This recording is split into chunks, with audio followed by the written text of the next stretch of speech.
राजा परीक्षित को श्राप मिला था कि तुझे सांप डस के खाएगा, तेरा अंत हो जाएगा। सुखदेव मुनि जो गर्भ से त्यागी थे, वो राजा परीक्षित को कथा सुनाने के लिए आए और 6 दिन उनको कथा सुनाते हुए हो गए, लेकिन राजा परीक्षित का डर नहीं निकला। मौत से वैसे ही डरते रहे, दिल का भरम नहीं निकला। सुखदेव मुनि ने पूरे अपने जोर शोर से 6 दिन तक पूरी कथा सुना सुना के उनके अज्ञान का नाश करना चाहा और उनको ये बताना चाहा कि जीव का आखिरकार ये इस काल देश में ही बंधा हुआ है और इस काल देश से ये निकल जाए इसके लिए उतना ही अच्छा है। इसलिए उसके कल्याण के लिए रोजाना उनको नई से नई चीजें रूह के कल्याण के लिए बताई, लेकिन नहीं समझ में आई। आखिरी दिन उनको कहने लगे कि राजा परीक्षित सुन।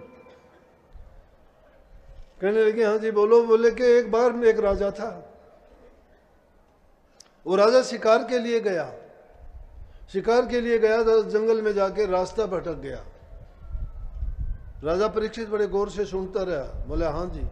बोले कि जब रास्ता भटक गया तो उसको कहीं कुछ दिखाई नहीं दिया, एक झोंपड़ा दिखाई दिया, उस झोंपड़े में गया।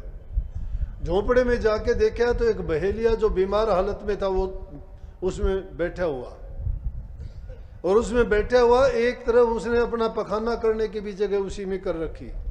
उसी में बैठा है, उसी में पखाना करता है और उसी में बैठे बैठे वो रहता है। और वहां जाके राजा उससे कहता है कि मुझे रात गुजारनी है यहाँ पे। वो बहेलिया कहता है उसको, नहीं यहाँ रात नहीं गुजारने दूंगा तुझे। मैं बहुत लोगों को इस तरह से पनाह देता आया हूँ, बहुत लोग मेरे पास आते रहे हैं इस तरह से और उनको मैंने पनाह दी, लेकिन रात बिताने के लिए मांगते हैं लेकिन सुबह को यहाँ से निकलना ही नहीं चाहते। गंदी कोटड़ी है जिसके ऊपर मांस रखा हुआ है, अंदर में टट्टी पखाना उसमें है, बदबू मारती है। बोला कि उससे निकलना नहीं चाहते हैं। बोला कि मैं आपको नहीं रहने दूंगा। वो कहने लगा कि मैं वादा करता हूँ कि सुबह को यहाँ से चला जाऊँगा। बोला सब ऐसे ही करते हैं लेकिन सुबह जाने के लिए तैयार नहीं होते। लेकिन जब उसने ज़्यादा आग्रह किया तो उसने इजाज़त दे दी कि चलो रहो।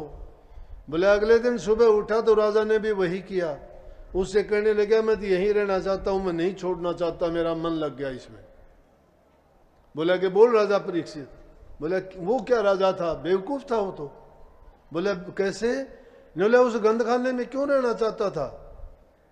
टूटी फूटी झोंपड़ी है, उसमें गंदखाना एक तरफ है, ऊपर उसमें मांस है, और फिर उसमें क्यों रहना चाहता? और राजा बादशाह ऐसा आराम की जगह रहने वाला, और वहां पे उसने क्यों ऐसा किया? ये उसकी जिद नाकाम थी। बोला कि लेकिन वो राजा कौन था? सुखदेव मुनि जी से कहने लगे। बोला कि वो राजा तू है। बोला मैं कैसे हूं? बोला इंसान और है क्या? इंसान है क्या? सब इंसान इस गंदी कोठरी में यूं ही रहना चाहते हैं, इसको छोड़ना नहीं चाहते।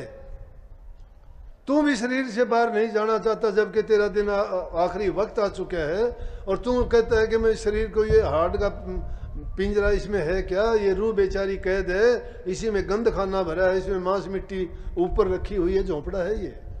इस झोंपड़े को तो आग ही लगानी पड़ती है, लेकिन रूह तो यहाँ कैद है इसमें।